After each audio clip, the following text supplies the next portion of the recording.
I need to update the podcast that I just did previously when I reported that Christopher Mellon, the former Deputy Assistant Secretary of Defense for Intelligence, who told stated during an interview in Spain that he was made aware of a meeting that took place with a former president and advisors about basically telling the public the truth about the extraterrestrial reality. And he never said who the president was, and I provided my different guesses for who I thought it was. And I said Carter, Reagan, Nixon, Ford, maybe Obama, maybe Clinton, but I didn't think it would be George H.W. Bush for some reason. And the reason, I'll tell you why the reason is. But I was actually contacted by Richard M. Dolan, who's the author of the two most important UFO books, as far as I'm concerned, ever written, UFOs and the National Security State, Volumes 1 and 2. And he just gave me a simple, hey, George Bush Sr., that's who it was. And now the reason when I was talking about this, the reason I said I didn't think it would be George Bush Sr. is because, and I'm not going to use this this is not an excuse, okay? The reason I said that was because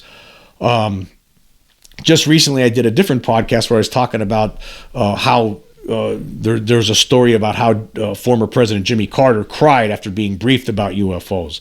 And I actually read a couple of paragraphs from Dolan's UFOs and the National Security State, Volume 2, with regard to that podcast, during that podcast. And also, before I even did that, I read a good chunk of that, and I was reading about how when President Carter first, when it came into office, he fired Bush. Bush actually tried to retain the job because Carter approached him and said, I want to know about UFOs, and allegedly Bush said, hey, who was a CIA director at the time, said, hey, no, that's all I need to know basis, but hey, if you retain me as a CIA director, maybe we can make some arrangements. Basically, so it seemed to me that after just reading that, that was fresh in my mind, that it seemed like Bush Sr. was the type of person who, wanted to keep the lid on it. So I didn't think it would have been him. But what I should have done, though, I should have picked up this book again, the National UFOs and the National Security State, Volume 2, and looked through it, and because I would have found an answer, because you could see that it would be George Bush. It had to be George Sr. There's a section later in the book where it says, I'm going to read this. There's actually a section late in the book. Now, here's the thing. I haven't read this book from beginning to end for probably 7 or 8 years. So that's probably, I forgot this part. But that's no excuse. I should have done my research. Just in that same podcast, I was calling UFO debunker Mick West a dummy when it comes to the UFO topic, right? I was a dummy that day too. I was a dummy when it came to UFOs. Now I'm trying to correct the record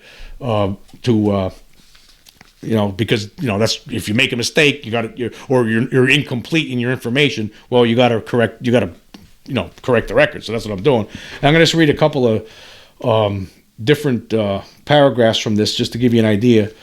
And again, Richard Dolan, these books, again, I always leave the links for these books in just about all of my, I think every one of them now. I've been leaving links for his books in the descriptions. And so if you haven't read them, I highly recommend these books, more than any other books, actually. And also, you could check out his YouTube channel. He has a lot of great stuff on there. He usually has stuff that comes out every week on there. And he also has a website where he has even more stuff. So I'll leave links for all of that so you can check it out. But here there was a section in here toward the end called The Abortive Disclosure. And he said, what follows is only alleged, not proven. It was introduced in Robert Collins and Richard Doty's book Exempt from Disclosure in 2004, but received additional confirmation by someone closely connected to the events in question and who was interviewed by the author. Until others openly come forward, this will remain a matter of uncertainty and debate. Even with this caveat in place, however, there is reason to believe it may have happened. According to the account presented by Collins and Doty, the person known as Raven in the terminology of the Avery entered the UFO disclosure picture in 1991. This person's public identity remains unknown, but he is said to have had long-time experience with Los Alamos National Laboratory and MJ-12, and apparently believed that the time had come to consider the end of UFO secrecy. During the summer of 1991, Raven set up a meeting in which key members of the Bush administration were briefed on the UFO reality. Although Bush himself was not thoroughly briefed on this occasion, it is said he was told that there was a movement to determine whether disclosure was feasible and that he gave his permission to explore the possibility of moving ahead. Attempts were then made to gain some support from agency heads for UFO disclosure. One meeting took place in a vault room at Kirkland Air Force Base, allegedly attended by Raven, Senator Claiborne Pell, and others. Representatives of the president wanted to ensure that the information was revealed and the proper spin, so as to minimize government bashing. They also wanted television programming that portrayed the Ebens, which Ebens are what the government allegedly calls these extraterrestrial visitors as, Ebens, as non-hostile explorers, and emphasizing that any military aircraft lost during encounters with them had not been due to hostile action on their part. The aviary's proposal was received very well and taken back to Washington. A great deal apparently hinged on the confirmation hearings of Robert Gates for the position of CIA director.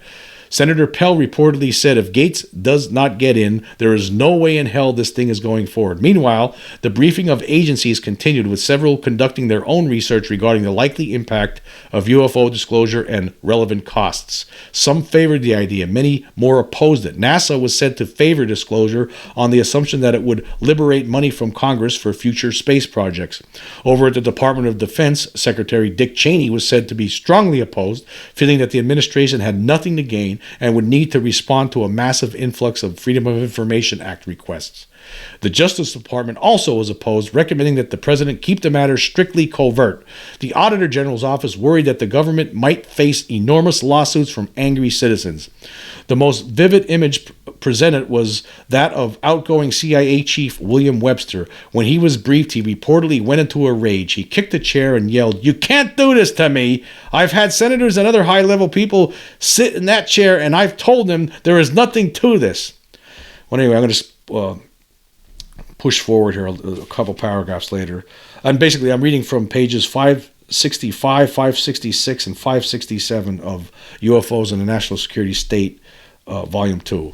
And a little bit further, it states, "The story is impossible to verify for now, but perhaps in time it can be. The authors spoke to a senior official who, while not directly involved in the events recounted above, knew the main individuals concerned and was aware at the time that such an attempt was being made. He added further that such discussions tend to occur every 5 years or so." Now, it's not known in here whether or not the meeting in this book, it doesn't state whether or not this meeting actually took place, the one that that Mellon was just recently talking about, but it must have happened, or Dolan wouldn't tell me that. Okay, I mean this book's written over 10 years ago now.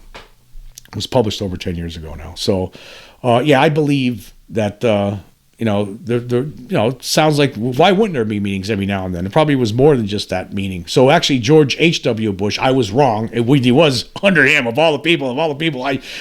So like I said, I was a dummy. For a day I was a dummy about UFOs. Now I'm smart again. Today I'm smart again. Right. See, that's what happens. Sometimes you don't do enough research on something, and you make a mistake. Your information that you're trying to give relay is incomplete. So I really appreciate the fact that Richard Dolan, set me straight on this. So again, I really think you should check out his YouTube channel. It's great. I mean, he has a lot of great stuff on there, and he really, he has all he has contacts with insiders. I mean, he's done all the hard legwork over the years. We need more people like Richard Dolan. If we did, we wouldn't have these ridiculous. We wouldn't have to be dealing with the ridiculous stories like today out of the New York Times. Basically the press release that was written. Basically this. They just don't. It's not taken seriously enough. why isn't the New York Times and Washington Post and all these other big newspapers and all these other big news channels, all these big news channels, CBS, NBC, Fox, there's all these big news channels, right? ABC, they all CNN, all these big resources are unbelievable that they have access to, but yet they don't push this issue, not the way they should. They never have. It's always, it has to be private and people who are doing this, independently, right? With, not a lot of resources, most of the time, so it's tough to do that. But when you're a media outlet and you have the resources, and basically the New York Times today with that article basically served as a press relations for the Pentagon. That's all that was. Again, it's just nonsense. I mean, and here we have things going on that there was meetings taking place that Richard Dolan's finding out, that other people are finding out about, right? And that Christopher Mellon's talking about in different interviews, that Lou Elizondo's talking about. There's all these different things that are going on, but how come the media doesn't look at that? They'll listen to these guys, right? They'll put them on TV sometimes, the people that are saying this, but they themselves don't do any investigations in turn. I mean, in fact, how it used to be, they used to bring a lot of debunkers on TV. They would bring, like CNN, I remember, Larry King, Larry King Live would bring James Fox on, and you'll have some debunker on there like James McGahey. I don't know if you ever seen this guy. Wow, doesn't know what he's talking about at all, just makes stuff up, right? Total nonsense. But why even bring? That's the problem. The debunkers never really do any research. They don't do anything. They just come out and just provide an alternate explanation for the UFO sightings, abductions, and things like that. But they never provide any kind of true there's no true insight. It's just proclamation. They don't really look into things. There's no investigation whatsoever. They're just saying we don't believe that. This guy's nuts because he does believe it, and that's all. That's the end of the story. It's all folklore. Things like that. And meanwhile, the CNN, again, all these news outlets, the New York Times, Washington Post, they have all the resources in the world to go investigate these things. They could have looked into Roswell way back in the day, but they didn't. Instead, you had people like Donald Schmitt and Thomas Carey, who basically spent years, decades investigating this. Looking at trying to interview different people, trying to find different people because a lot of the witnesses were dying out throughout the years, and they're all gone now. I don't think there's any witnesses left. But they did the hard work. Why weren't people from the mainstream media doing any of the legwork on this? Well, what are they afraid of? Are the people running these outlets being told, or are the publishers, are the owners, being told by the Pentagon, hey, keep your reporters away from the Roswell thing. Hey, keep your reporters away from that big UFO sighting in Arizona. Hey, is that because I don't know what else the other explanation could be. I don't see any other explanation. But yeah, again, so it was George Bush all along. George H.W. Bush. George H.W. Bush Sr. all along. And yeah, I was wrong, but I was wrong in my statement yesterday. I should have did a little bit more, or a couple days ago. I should have did a little bit more research.